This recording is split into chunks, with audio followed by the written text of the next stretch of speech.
Hi everybody, RedCrow here. Today we're going to be reblading a blue. For anybody that has questions on this, feel free to reach out to me. Very simple. I've got some of my tools laid out. We have the blade that we are reblading. I've already cut it off, so that way we have just the exposed one. We're going to be doing kind of a half bats thing here. Got a couple of knives. My adhesive, I like Super 77. It's pretty lightweight. Sharpie for marking things. Double-sided tape. My biscuit. And my stab foam. So I went ahead and took my reblade. I'm doing an Omni, and I've already kind of taped one side, which helps keep it together.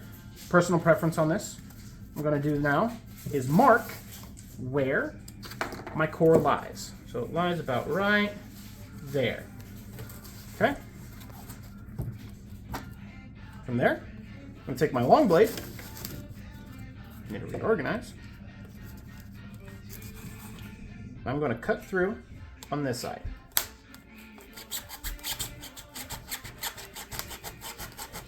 I want to keep my cuts nice and straight as best as I can. Flip sides. And oh, got a little crooked there. It'll be all right. We'll fix it in post, right? Okay. So that side. And there we have a blade. Right? From there, we'll take our Super 77. Now I'm doing this inside, but typically you want to do this outside, so don't do this at home, kids. And we want to give a good coating of this, making sure to get inside that groove. That's where your core is going to sit. Once we have a nice coating, I'm going to fit our core inside. Wrap it around. Okay. One thing I forgot to mention is having seam tape. Here I'm using Tyvek. I want to make sure this seals up nice. I'm going to take some of our Tyvek. If I can work my fingers. I'm going to go the length of the blade. And we're only going to attach to one side of the fry. I'll show you why here in a moment. Taking our smaller blade, we're going to cut that off. Okay, now we've only attached to one side of the fry, so it kind of looks like this, right? Now we're going to use our fingers and squish it together, and as we're squishing it together, laying that tape over. Okay?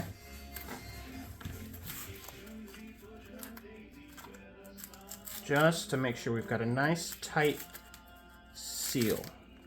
Okay. That we will let sit for about 24 hours or so to cure. Now, I've already gone ahead and prepped another one. This one's been sitting already for a day. What we're going to do is we're going to do our stab tip. Now, you'll notice here that we've got just kind of an open core, and if that goes through our stab tip, that's going to hurt somebody. So we take our biscuit here. I lost my scissors. That's all right. I've got more. Floating right here somewhere. Man, I am terrible at this YouTube shit. Glasses. Golly gee willikers. That's all right. We'll fake it. We will press it in to get our indent of the size.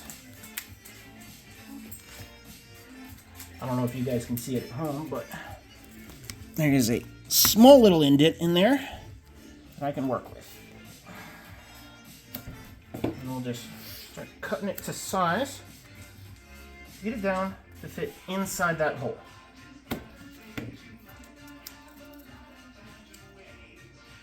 We don't want our biscuit too big. About there. Perfect. Okay. There's a few different options for going this from here. Always keep your spare foam handy. Wow, I need to clean off my craft table. We'll do this, and then take my Sharpie and outline my blade. Thankfully, this blade is octagonal, so I don't have to think too much about it. Mark out each side.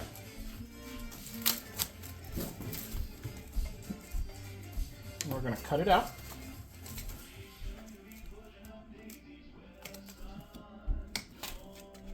I should probably be using my scissors for this, but I'm a derp.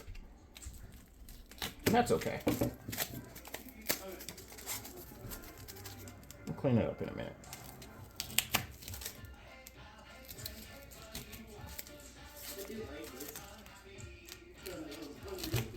Okay. That's going to be our biscuit cap. Now I'm going to take my double-sided tape,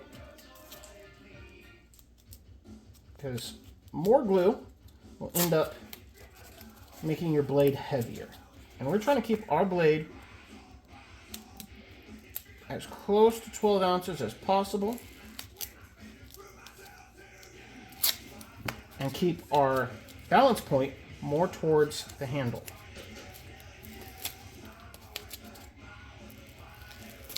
So what I do with these corners is I just fold them in.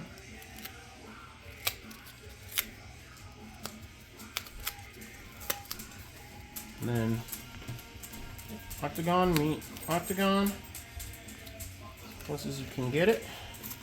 Squish that down. Now, it's going to look a little wonky unless you're an expert cutter, which I am not. That's okay. That's our cap here. I'm going to repeat that process onto our stab foam. We don't want to use up too much of our foam, so let's be smart and go towards the edge. I wasn't exact on all of this, but you know, cut with your heart or don't. You can tell I'm nervous. I'm talking out my ass right now. I'm going to be smart now and grab my scissors. Scissors grabbed. Now we're just going to cut out our octagon real quick.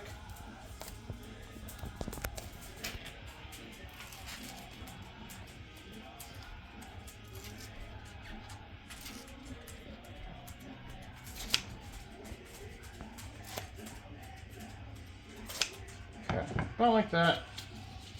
I'm not perfect, and that's okay. And we'll go over it again with our double-sided tape.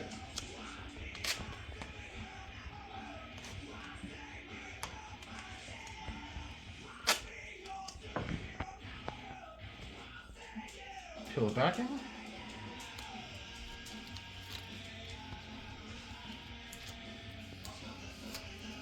Fold your corners.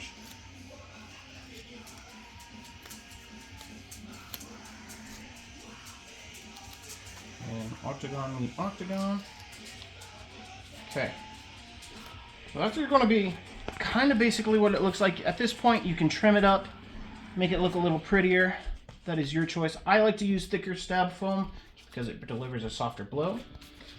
From here, take your seam tape. As soon as you find the edge again, it's invisible, I swear. Now, there's a bunch of different ways you can do this. I personally like little pieces, and I like to do a cross on top. Just help hold everything in place and hold it to the rest of the sword.